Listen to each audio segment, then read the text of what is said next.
If you love our crypto content or are looking to learn even more about crypto, be sure to check out and subscribe to our YouTube channel after this video dedicated to all things crypto. Find new videos every week. Be sure to check the link in the description. Gary, fantastic to see you on Real Vision. Same, my friend. Thank you. There's a lot to talk about. Firstly, just for some people, just a bit of your background would be fantastic. How you got to where you are now. And then we'll dig into what you're really up to now and where we're going. Very classic, kind of Americana immigrant Eastern European story. Family is from Belarus in the former Soviet Union. We immigrated here in the late 70s, 78, December of 78, right before 79. Very tough kind of first 3, 4, 5 years, studio apartments in Queens, no cars, walking 5 miles to Kmart. Scrapping. My sister was born in the States the first year we were here. So it was just a very, hardcore upbringing, East Coast, Queens, Dover, and then Edison, New Jersey in 1982, where I really kind of, started my American journey, I would say. Lived there for the next 8 years before I moved to another part of New Jersey. My dad during that time went from being a stock boy in a liquor store to a store manager to eventually buying his own shop. I had very much discovered who I was in Edison, New Jersey, lemonade stands, baseball cards, shoveling snow, just incredibly intuitive to entrepreneurship and selling and buying and working. It was as fun for me to work, shoveling snow and washing cars as it was to play sledding and playing football or baseball. So got into my teenage years, started working in my dad's liquor store all the time because, oldest son of a first generation immigrant family as a merchant. Fell in love with people collecting wine. That was a big breakthrough for me, that people actually collected wine the way I collected sports cards. And that started a, 20-year passion of mine to build a large business for my parents. I was incredibly affected by having a great mother and having a hardworking father, and I was just extremely grateful. And I wanted to give back. And I kind of knew in my late teens, early 20s that I was talented in business. I thought it, I knew it. This is a very, this was a very different era, the 90s, 80s. Yeah. Entrepreneurship wasn't as accepted. It wasn't, this was the golden era of school and proper job. That's right. So had a lot of adversity from voices around me, teachers, other friends, parents. I was a DNF student and being told that I would never be anybody, that I was No, it was all about the credentials at that point. That's right. If you didn't have a degree or whatever, you were nobody. That's right. And luckily, I had a mother who didn't make me feel that way, and that was enough. All the voices versus hers. And I also had a real mission. I really, really wanted to accomplish what I'm grateful that I was able to, which was have a substantial impact on my family's business. And I did that and built my dad's business from a $4 to a $65 million a year business, and then kind of embarked on my own at 34. Family businesses don't pay super well, so I didn't really make a lot of money in my 20s and early 30s, which is why a lot of my content speaks about patience. I lived it. I really didn't have a lot of money. Made some very smart investments with the money I was able to save in those 13 years in Facebook, Twitter, and Tumblr as early high-risk angel investments. Changed the course of my career in a lot of ways. And then my brother was graduating college. We wanted to do business together, and we decided on a client service business, which, at that point, a lot of my smart friends, including Mark Zuckerberg and others, thought was not a good idea, wasn't the highest way to make money, wasn't starting a VC firm, wasn't starting a company. But I was completely convinced that I wanted to build a communications Death Star, as I called it. I wanted to build what is today now VaynerX, a global Mexico City, Singapore, London, New York, LA, over 1,300 employee, multi-$100 million a year revenue business that really gives me a foundation. VFriends, which I'm sure we'll get into, Empathy Wines, which was, a substantial 6 to 7 figure exit, depending on how the earnout works. Resi, the restaurant app, 9-figure exit.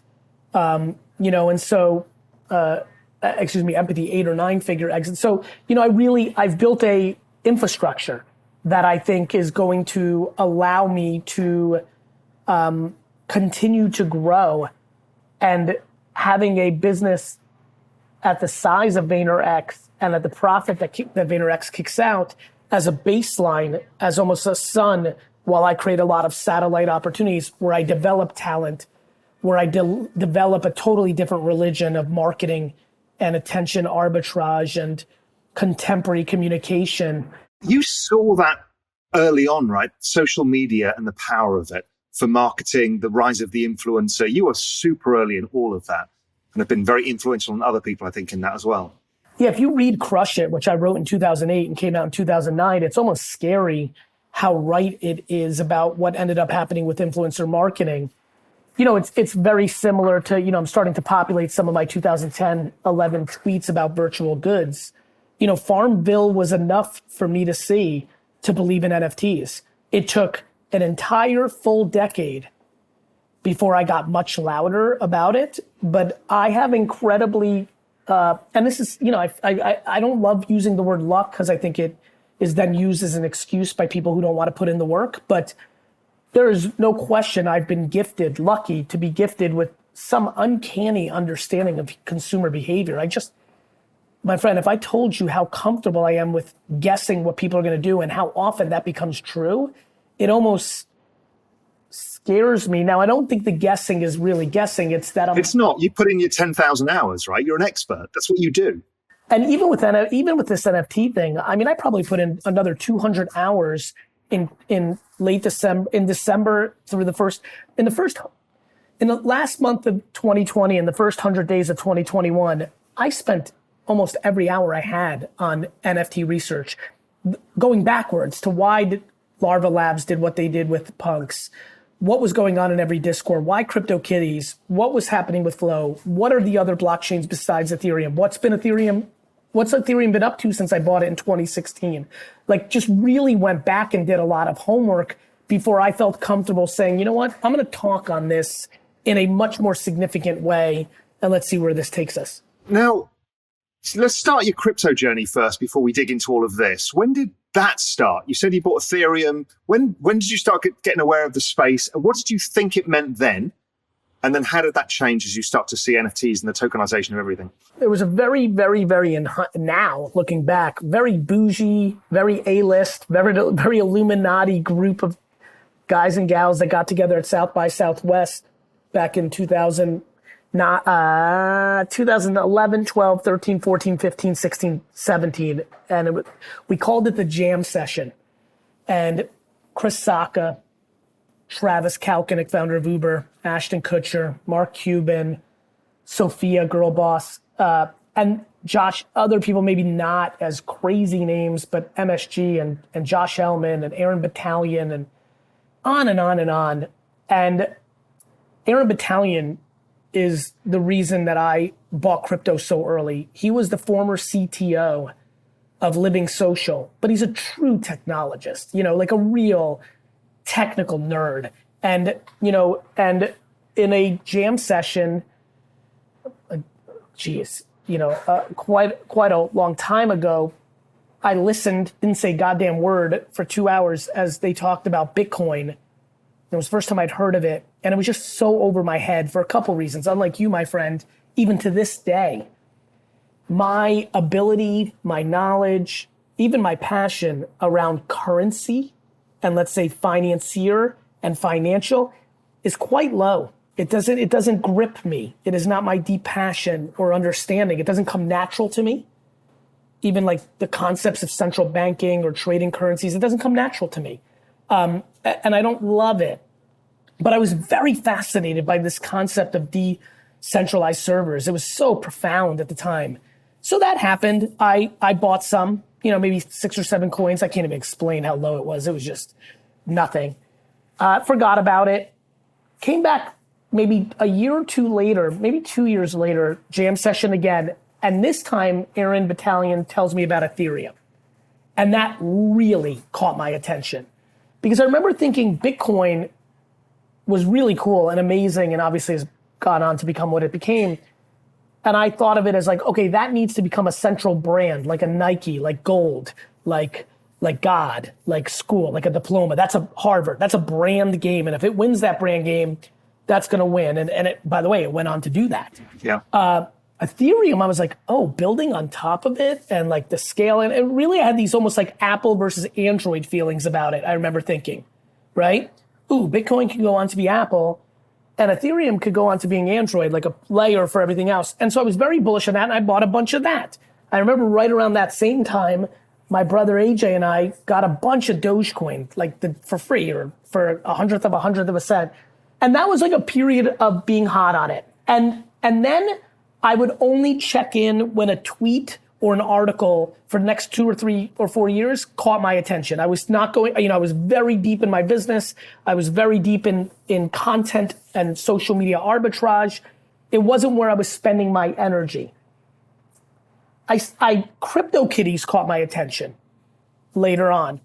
And I was like, that really, in the same way that I'm very hot now, the same reason I'm like, ooh, collectibles and trading. Well, also I was because, and I think what's really interesting about your story is you didn't come at this from finance. You came at it seeing different stuff. And I think this is correct. Important because this is, I think, where the future lies. So CryptoKitties, you see that, you're a marketing guy, and you start to think. And I start to think, I know why people will buy that. If this becomes like Bitcoin, the difference between an NFT and, let's say, a currency is there's a social signaling and a need to communicate it that is by default. When you say to somebody, when you drive a Mercedes-Benz or you wear a Rolex or you wear a $4,000 pair of sneakers, you don't have to say something to say something. Yeah. When you're sitting on $4 million or $40 million of Bitcoin, you have to say, hey, I have, and that puts you in a precarious spot. That's why cash is different than assets. And I understood that, and that came natural to me. Yeah, because humans love social signaling. It's a core part of being a human.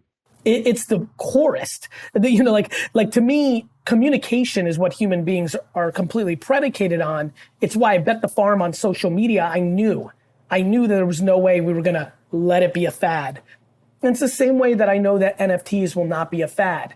Now, much like social, much like Internet 95, when I first got in and launched WineLibrary.com in 96 and 97, which was crazy early to launch a liquor store's website. This is my third cycle back to pattern recognition in 10,000 hours. My biggest concern is that I know 98, maybe even 99% of the current projects of NFTs will be negative investments for the people that view them as long-term investments. Yeah. I think that it's not sustainable around supply and demand. And we haven't even seen the greatest intellectual properties enter the space properly. We've not seen Pokemon go properly yet. We haven't seen Star Wars go properly yet. Disney go properly, right? And so, and by the way, not to mention most sports, outside proper football a little bit with Sorare and obviously the NBA with Top Shot, but we still don't have the NFL. We have a baseball product on wax, which, is okay. And in soccer, they've got a bit on Chili's and that Socios project. But, music. I mean, where's Jay-Z's first NFT or Elvis Presley? So we are in the dawn of all of this, and people are spending a lot of money on tokens, on intellectual property that has a very high risk outcome. I've jumped into a couple of projects recently, more because I just want to support more diversity in the NFT space. I'm really enjoying some of the female-led projects, some of the minority-led projects. I think it's important because collectively, I get an incredible high, my friend, on the email of, hey, you showed me this world. Teaching someone how to fish has been my life. Best. I enjoy it. And so, it's tough though with something this new because you're yelling at one thing, hey, this might be the big thing for the next 2 decades, 99% of these things are going to fail. So what's the entry point? It's a very tricky game. I mean, I totally agree. So what gives you the bravery to jump and say, I'm going to try this out? Because that first step is the dangerous step because, as you say, it's so nascent right now. that you don't know Yeah. where it's going to go. We've all got some ideas, and we'll get into that. But why did you take the first step, or how? Well, lack of fear. I think with VeeFriends, it was right before Valentine's Day, I remember. So it was like maybe the 13th or the 12th. And I just had that eureka moment. I felt at that point I was ready. I knew enough. I knew exactly what I wanted to do. Dutch auction, on-chain, utility-based heavily to hedge. The fact that I wanted to build a 40-year intellectual property, that I'm going to do cartoons and video games and sweatshirts and toys. And, I jumped in because I knew I wasn't going to lose. And more importantly, much more importantly, I knew that I was willing to die before I would let the people that invested in it early on lose. I knew that I was willing to shut down everything. That if, God forbid, I didn't see something or something was off, that I was willing to stake my entire reputation on the project. And that is why I did it, because I knew that I would go to zero, have a far less fancy life, to rest assured that the people that went in won. Sorry for interrupting your video, but I have a very important message to share. At Real Vision, we pride ourselves on providing the very best in-depth expert analysis available to help you understand the complex world of finance, business, and the global economy. So if you like what you see on the Real Vision YouTube channel, that's just the tip of the iceberg. You should come to realvision.com and see how we're not leaving any stone unturned. From publishing more in-depth videos, live discussions, written reports, and our latest feature, The Exchange, where you get a chance to engage with experts, fellow subscribers, and learn from everyone's experience, which can't be wrapped in a video. It's an experience which you live and learn from. So if you go to the link in the description or go to realvision.com, it costs you just $1. I don't think it's something you could afford to be without. Go to zero, have a far less fancy life, to rest assured that the people that went in won. Because this is a key point that I've got with the space is many people come into the NFT space to extract value. They think they've got a community. The first thing they do is that, as opposed to having any utility or any community value proposition, they just take money out of the community. And we saw that with like the Kings of Leon and a few of these. Suddenly it collapses, right? Because what you've just done is take money from the community, give nothing in return, apart from giving one single person a product. And the idea is you have to build value. You have to build real, meaningful community value for it to have true value. That's right. I think that I was very comfortable with some of the cynicism from the OG NFT community when I announced it or when I launched it, because I understood I didn't have the audacity to think that they should have spent 20 or 30 or 15 or 10 hours on who I am, what my track record was, how I've done things. I'm stunned by people's anger. You're not entitled to people putting in that kind of work. And I knew that it would take 5 hours, 10 hours for somebody to really understand that over the last 15 years, all I've done is the reverse. All I've done is given more to my community than I've asked for in return, which is an incredible formula for an NFT project. That's been your business model. It's been my business. And it's been based on this concept of 51-49. I have always felt that I was talented at such a level that if I was able to get 49% of the value of any interaction, that I would have plenty. And so it's an incredibly simplistic mindset, but it's allowed me to have a far better reputation with anybody who's actually ever interacted with me than the perception. And that's what one can only hope for. Too many people walking around Earth right now who have good reputations on social media, but not with the people that actually interact with them. And I love what my reputation is with the people that interact with me. And I knew that I was going to bring that to the table. And I knew what is happening now was going to happen, which was 60 days, 100 days, 600 days, 1,000 days later, one by one, the individuals that took a shit on me or who spit at it, if they had the humility and if they were gracious, would come out and say, and I've been incredibly flattered. I'll say this. It means the world to me when a stranger shits on me and says I'm the worst. I don't even hear it, but I'd be lying if I didn't say, and I don't get the accolades either. When people think I'm the greatest, I don't get high, but I'd be lying if I didn't say when somebody comes out and says, I thought you were a fraud, or this was a rug pull, or a cash grab, or you were just another one of those, and I've had a little bit of time to look into this, wow, or kudos, or hat tip, it means a lot. It means a lot to win someone's respect who has a bad feeling towards you, and I enjoy that feeling. And people have got to understand that you particularly put yourself out as the product. So if you were to betray that, you've lost all trust and integrity, in which case your brand goes to zero.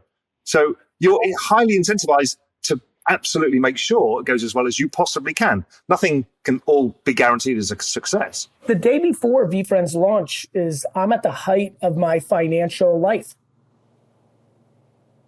And that is completely built on my reputation. Yeah.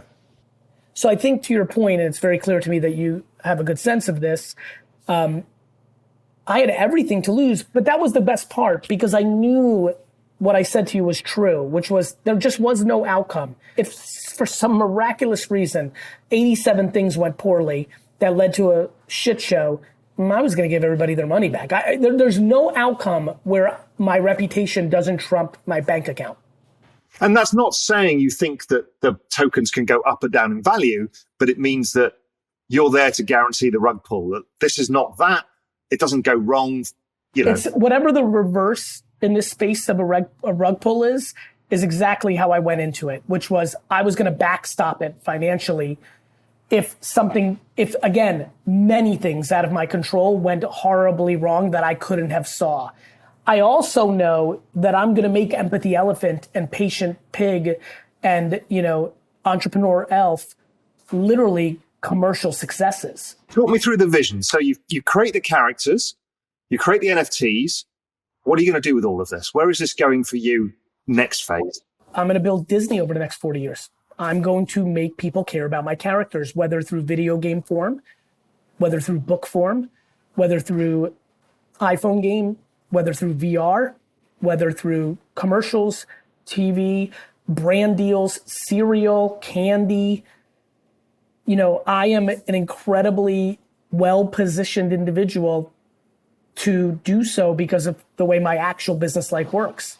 So what you've essentially done is lay out your stall for a vision of the future to say, look, there's a great business opportunity here to do this. People can get a share in the value of that network that you're going to create. And then you're going to go and create that. And that's right. If it works. This was the first time that people had an opportunity to invest in me, in theory, right? Yeah, exactly right.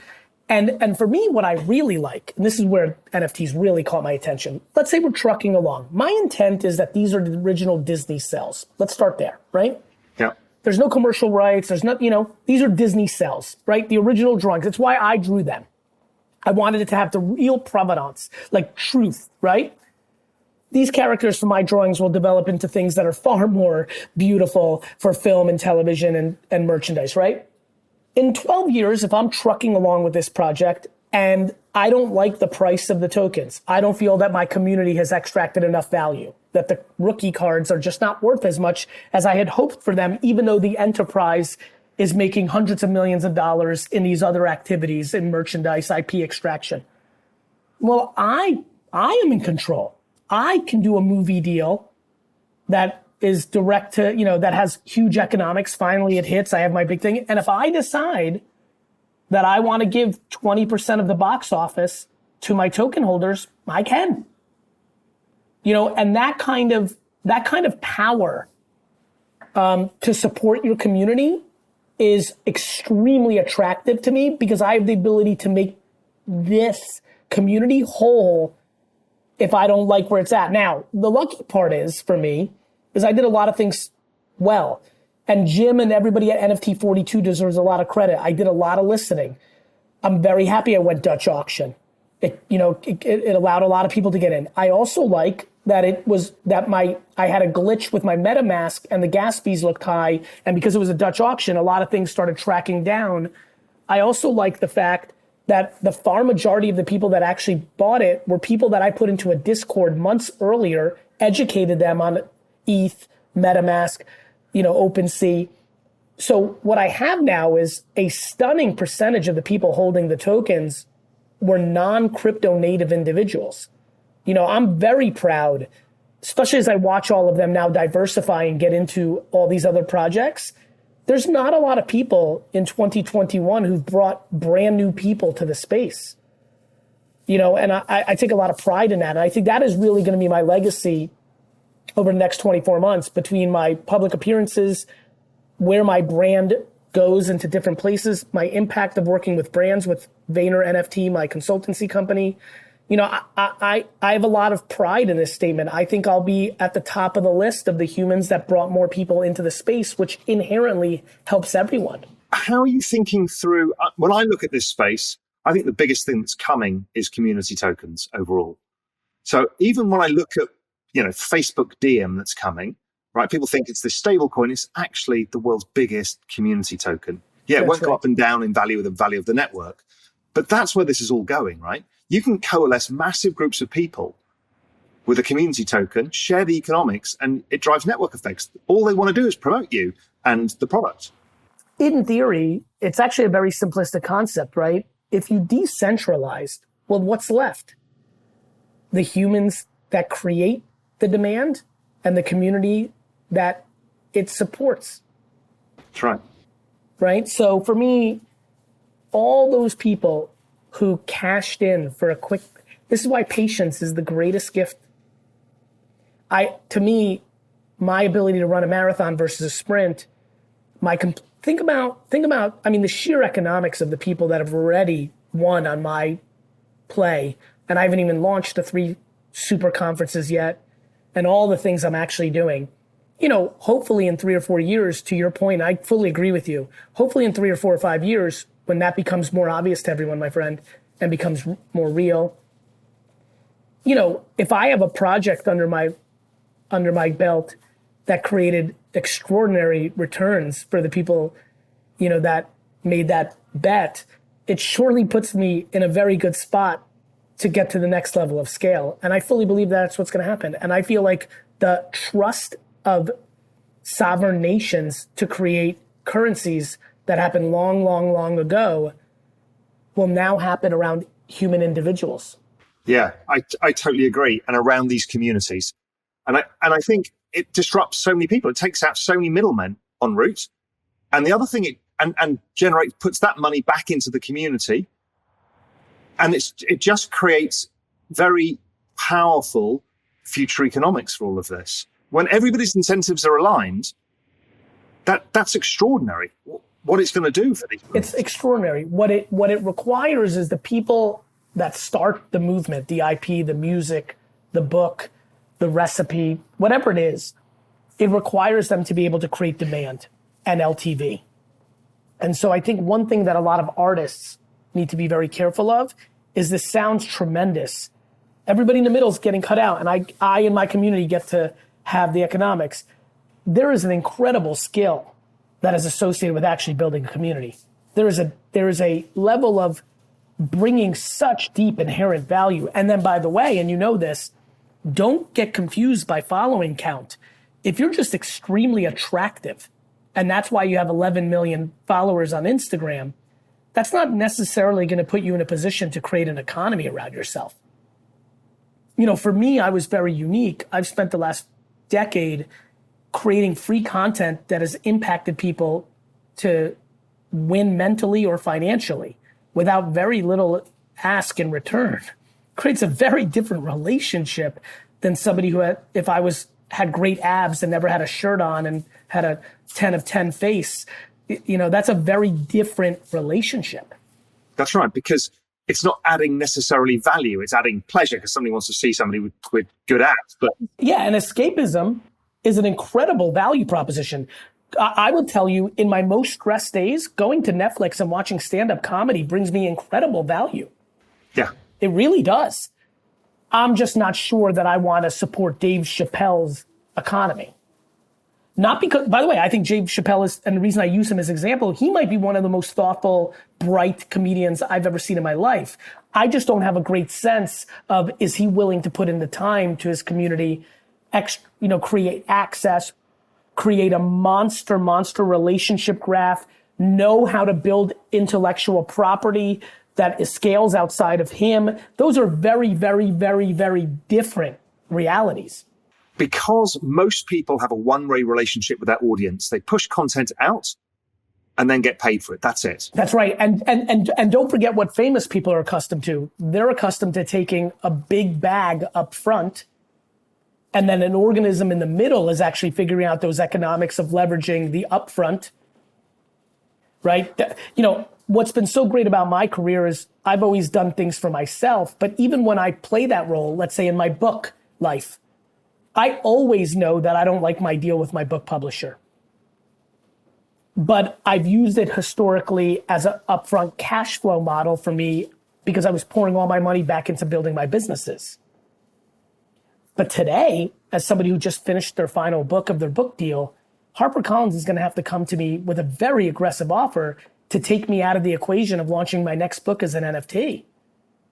You know, I mean, why? I mean, because they're, instead of them being my upfront money, I can easily, you know, NFTs are absolutely now the funding mechanism to projects. Well, it gets rid of VCs essentially. Like I think so. Right? We at Real Vision, we've raised all the money we've ever raised at Real Vision, about $60 million, has only come from our members. We've never taken outside capital. There's no reason to. That's the power of community. Now, if you tokenize, you have direct access to the capital of your community. What I love about it too, and it was funny where my brain just went, I'll go there again because I don't think people talk about this. I love this idea of coming through for my community no matter what. Let me give you an example. This is very interesting, actually. I have hated raising money my whole life. I've done it a couple times for a couple startups, and it's been the worst experience. I don't like asking for money.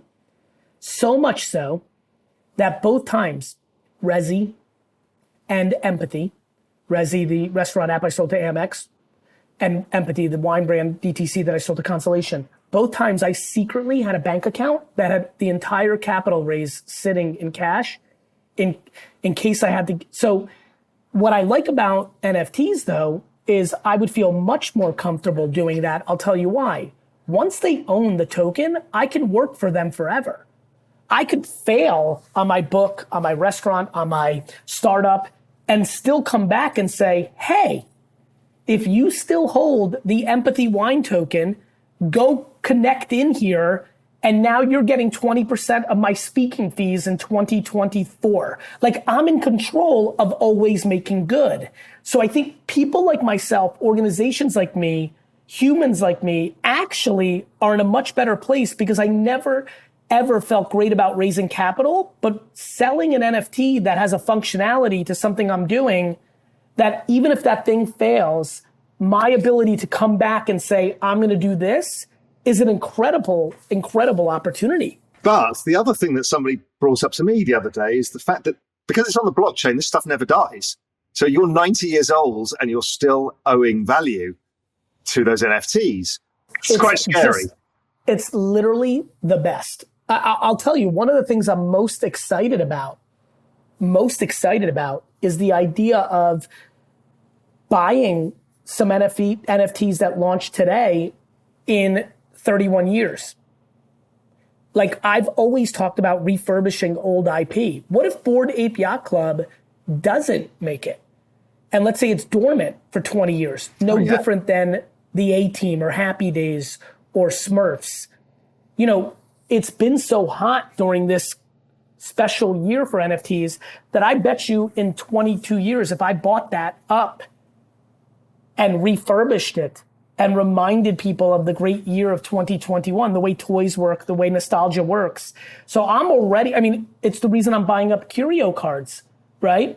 They're incredibly underpriced, in my opinion, for the ability to eventually, and maybe something pops up because the archaeologists are still looking, but as of this point, if that truly is the first NFT project, compare those prices to CryptoPunks, there's an incredible opportunity of that being and by the way, that might be somebody in 11 years saying, wait a minute, and they're the Madonna, they're the Michael Jordan, they're the LeBron James, they're the whoever of that era saying, wait a minute, curio cards is first, this is the coolest, I'm putting this on all my clothes, I'm getting a tattoo, the Post Malone or Lil Uzi Vert of that moment, or the Kardashians of that moment, and that's amazing because that's the beauty of authenticity on the blockchain.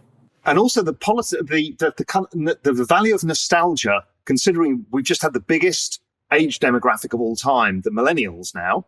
We've seen what the boomers did to anything versus their generation. These millennials, this is their prime time, right? They're earning their money. They've got their group of pop stars that they love, that they grew up in. All of this is going to be worth a fortune to them in future because it'll be the story of their lives. I think that's right. I think that you're also talking about Gen Z coming up the ranks where they only know about spending money to get a Fortnite skin, to get a Roblox upgrade, Sure. to get Madden points, to get NBA 2K points, There isn't a 15-year-old or under in the world right now that doesn't understand the logic of, Mom, Dad, give me your credit card. I would like to spend actual money to get these points in this environment where I have my social currency, I have my identity wrapped up in. And if I can, they would rather get a $100 skin in that game than a $100 pair of sneakers. They probably want both because they're kids. Once that hits scale, that was always my point about social media. My point in 2012 to a lot of people was, you do understand there's an entire generation right now being affected, and they're going to be 24 years old, and they won't know any different. And that's where we're living now in 2021. We've got an entire generation of 24-year-olds who started with social media at 11 or 12 or 13. It's just their life. NFTs are just the completely scaled version of video game and gaming dynamics that have completely and utterly penetrated everybody on Earth under 15. So they'll only live in this reality when they're 25. So that's the next question is you're obviously thinking, knowing you for the short period that I've known you, you're absolutely thinking about the metaverse as well, because that's where this is all going. How are you thinking of that? Because obviously you're creating these characters. They're not going to live on a cinema screen. They're going to live in the metaverse. That's right. And I'm a big fan of both. I'm a big and versus or guy. I want, one thing for everybody who's listening, because I know a lot of people are going to tune in given our two worlds. This concept of or is devastating. When you're long Bitcoin, and you should be, but if you're spending most of your time shitting on any alternative coin, that's bad energy spent. I'm watching all these people in NFTs saying kumbaya, kumbaya, but the second that somebody promotes an NFT that they're not a part of, they shit on it. And it's so fascinating to me. Wrong. It's just It's wrong. wrong. It's a bad way to play. It doesn't work out in the end. Nonetheless, you're exactly right. And the way that I'm doing that is I'm already, I've done a couple of interviews in the metaverse. I'm spending a ton of time with Facebook. I think Facebook is way out and ahead. Talk about a potential underpriced arbitrage. Yes, I've been talking about this forever. Facebook. They're so far ahead. And if you know who Andrew Bosworth is, who's leading kind of the Oculus VR, he is. Somebody's going to introduce me to him today, actually. That's amazing. He's so talented. It's scary. He's truly one of the few people I've met in business in 25 years that I would blindly bet on. That gives me triple confidence. I've been looking at Facebook at $375 a share lately. And again, I told you earlier, I'm not that guy. I don't understand Wall Street. I don't understand this.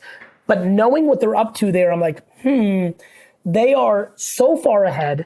They own Instagram. So they have this contemporary scaled machine. If they nail their timing, it's going to be a windfall. And so you're right. I've been spending, a ton of time with them, to give you a little exclusive, quite a bit about how VFriends shows up in that world. And I'll be there 2 years early because the space is big. But what I'm really good at and what I really do focus on is timing. So when I say I'll be there 2 years early, I'll be flirting with it. I'm already having Metaverse, Oculus, Decentral. I'm already doing plenty of things. The thing that everybody saw from me in January of this year where I'm like, ta-da, NFTs, that may be 3 years away because I don't like to do that until I think that there is a scaled consumer event going on. Why? Because if people jump in, when you're too early, you lose the most. And here's why. When you're too early, you're going to lose on the economics and the opportunity. And then the reason I say you lose the most is because then it really hurts 3 years later when it happens. Yeah, exactly right. I saw a kid tweet today. He said, guys, I'm really mentally struggling. I had a $35,000 position on Axie Infinity 3, 4, 6 months ago, what he said. He goes, it's worth, $1.3 million right now. And I'm a young kid with no money. I'm really hurting. And it hit me about timing, which is like, and really this one's different because social, when I was talking about social, it was about building brand, the most important thing in the world. The problem with NFTs is you're talking about transactional money. So the way that a sentence, maybe even a comment we make in here, the way that triggers really scares me. It makes me not want to talk. I really don't, I'm very fearful of the platform that I have. And even though I say 98% are gonna fail, and even though I say every day, please only put money into this that you can afford to lose, this is an extremely high risk category right now for a million reasons. Regulation, supply and demand issues, timing. We're in internet 95, 99, like it's early. Even though I say all these things, I know if I say, hey, I like Fame Lady Squad, and these are really good art, and I love more female projects, that potentially hundreds, if not thousands of people go and buy them blindly, even though, please do your own homework. I'm always wrong. I say all these things ad nausea, but people don't hear it. I have the same issue, and it's scary, and I have to take it very responsibly to say, listen, I don't know. I think I know, and I've got a lot of experience, but I don't know, and I could be wrong, and I'm wrong a lot. And, because, people carry their hopes and dreams, particularly in a space like this that's so new and moving so fast. People really want to be involved, and I get that. But, as you say, you've got to do your own homework. There's a way to be involved, right? There's an incredible way. It's called spend money that you can afford to lose. I mean, Wax is an incredible blockchain with incredibly good nostalgic IP with very low costs. You don't have to go buy a $3,000 ETH, launch token or $800, 0.35 as we saw with Stoner Cats, or even with VFriends was very expensive because I attached, what in essence is going to end up being $15 million worth of 3-year events for me. So I really need to generate dollars. And there'll be more, I think, as people dissect VFriends over the next 3 or 4 years, 6 to 12 months, I think more people will look at it and understand it. And I think you'll have more expensive NFT projects because it's not just about the art. Right now you have a flooding of people that have copied Bored Ape Yacht Club's naming dynamics. And now you have Skinny Snail Thursday Club, and you have like extremely happy hamster crew, and and there's very little underneath other than we'll let you share in the economics. Well, guess what?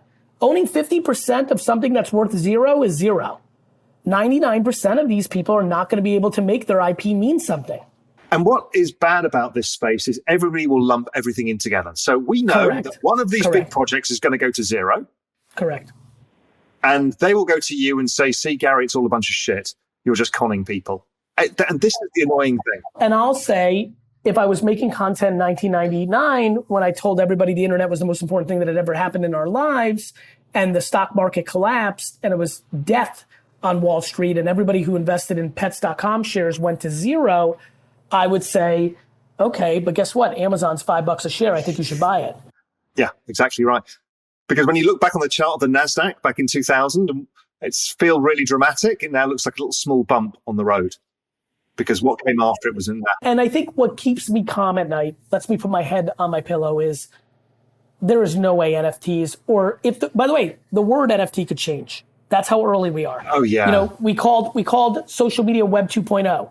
Right? We called the internet the information superhighway. We used to say, go to http://www. Like, I don't care what you call it. I can tell you right now that in 2039, people will use digital assets the way they use physical assets to communicate to each other. And there's no doubt in my mind. And physical assets will also be recorded on the blockchain as tokens as well. So we could all buy a property together in Manhattan that's a $50 million apartment and share it amongst 100 people. And, all of this changes dramatically. Your point there was funny. Back to Aaron Battalion, his first point was leases, mortgages. Like when he was explaining the smart contract, it just blew my mind. I'm like, this is incredible. Like, yeah, I don't think we've even begun to to innovate. How about this? How about if you're lucky enough today to sit with an incredibly unusual property, like a home? Let's just say you're an extremely wealthy person and you have just a very unique home. Well, I think you blockchain it, and when you sell it, you put in a royalty that says you make 2% on every transaction of this home in perpetuity. Particularly if you build it, like I built my house here in Little Cayman, and maybe eventually. Why wouldn't you? Like, I can tell you right now, if you decided to sell it, let's say we became friends over the next 15 years and I wanted to buy it for some reason, right? When you're like, hey, by the way, there's a 1% royalty in the contract, it's not going to matter to me. No. But I'll tell you who it's going to matter to, your great, great, great, great grandchildren, when it changes hands for the 5th time, and for some reason they get a $800,000 check in the mail or an $80,000 check in the mail, they're going to be awfully happy with great, great, great, great, great granddaddy figuring out why he understood the blockchain. The other thing I'm looking at is also IP rights. So let's say you're a pop star, you've just started your career, and to your community, you sell the first year's IP rights. You share in them. And they pick the song that they think is going to be a hit. There's going to be millions of people on TikTok trying to explode the content, getting it everywhere, because that's their job. In that, I couldn't agree more. Early on, back in December, January, 6 months ago, I was trying to explain it to friends. I was like, okay, I had one friend very into music. I said, you know how you like find new bands and you love that and you take pride in it, and when they get big, you get upset and they've sold out? I go, you're not going to care. You're not going to be upset anymore. He goes, what do you mean? I go, let's play it out. Let's say Nirvana decided to give up 20% of their IP in NFT form to fund them so that they didn't have to sign a record deal. Let's say today that you were one of those earliest fans in the grunge movement in Seattle and you bought some tokens. Let's say today, every day you wake up and you look at your bank account and Spotify, because Teen Spirit is being streamed as many times as it is every day, and you own 0.3% of the royalty that they're getting. This is going to be the greatest revolution of people being able to support artists they love and actually make incredible economics for being right. But also it makes culture an investment. And it's also because of the By the way, let's stop there right now. I just want to make sure everybody who's listening, and obviously if you're listening, at least half of you, because I'm sure I'll bring plenty of people to this, your incredibly handsome, smart host here just said the only thing that actually matters. And it's the reason I'm so in. The only thing I've ever understood is the stuff that's unseen. The reason the black and white of finance world never clicked for me is because I was the best at gray, and I understood it so well that it just became my passion and my obsession. When our great host here says what he just said, and that's why I had to jump in. And there's a lot of ramifications about this, by the way. There's a whole counter to what we're about to say that will play out 20 years from now that will change the world in a way that you can't imagine. The purity of culture has been incredible because it wasn't economic between the end audience and the person. There was always something in between. But over the next 30 years, here's what will happen. First, in the first 10 to 15 years, is what we just talked about. Culture will become financialized. Value, community, brand, it will become more literal. The back half of that 30-year period, people will start to game that, and the purity of it will actually have an issue. And that'll be very interesting to watch what that actually manifests. But let there be no confusion. That statement was the most important. As much as I've been yapping, the tokenization of culture is exactly right. It's the only thing I've been thinking about the whole time. And it's going to be a big fucking deal. It really is. It's the biggest thing. I've looked at this whole crypto space. I've been in it since 2012, and I've been excited about the whole thing. And all of it is less exciting than this tokenization of culture, the kind of NFT plus community stuff that's coming, plus the metaverse, is like the biggest thing I've literally ever seen. I think that's right. And I think, I don't know if I have more respect for the OG or enthusiastic Bitcoin community. They get mad at me when I do podcasts, but I always say to them, please don't be mad. I'm actually complimenting. I think it's so big that I'm just curious what sovereign nations are going to do. I don't know what else to tell you. It's actually the greatest compliment. It's not an insult. I don't not get it. I think I get it so much that I'm like curious because I think it's, you know, a big, big, big deal and really cool. And I love that. But I do think that what is a far bigger conversation is the tokenization of the gray of society, which I think is a $1 industry. And I think we're in the pre-dawn of it. And I think the cat's out of the bag. And I think these next 30 years are going to be iconic. And hopefully we'll both be at the forefront of it. Yeah, and hopefully for me, I'll be honest with you, I, for a long time ago, realized I was going to make all the money I ever wanted for myself, because the truth is, the only number I ever had in my mind was $100,000 a year. I came from very humble beginnings. That was the only number that I really thought about. I definitely want to be at the forefront, but I want to bring the most people to the forefront so it completely changes their lives. And I, you know, one of the reasons I chose this podcast out of all the ones that I got bombarded with is I really appreciate what I think you're doing for your community as well. And I understand how you navigate, which is probably why you understand how I navigate. And I cheer for people like that. So thank you for having me on. I hope this discussion helped some people. And this was fun. Yeah, thank you for coming as well. And look, you know, I think this is really important for people to understand. What is going on is a big opportunity, and it doesn't matter if you're rich or poor, everybody can participate.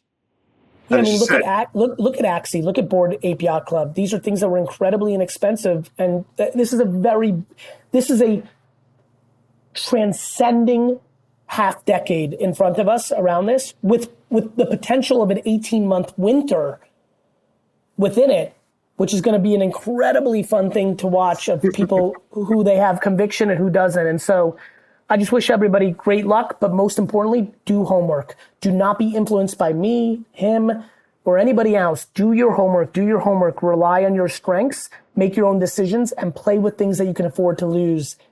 I think the opportunity is real as well. Thank you, my friend. Cheers. Thank you, my friend. I hope you enjoyed this special episode of The Interview, the premier business and finance series in the world. However, this is just the tip of the iceberg. For more in-depth content and expert analysis, visit the membership link in the description to unlock a week's access for only $1. This dollar can change your life.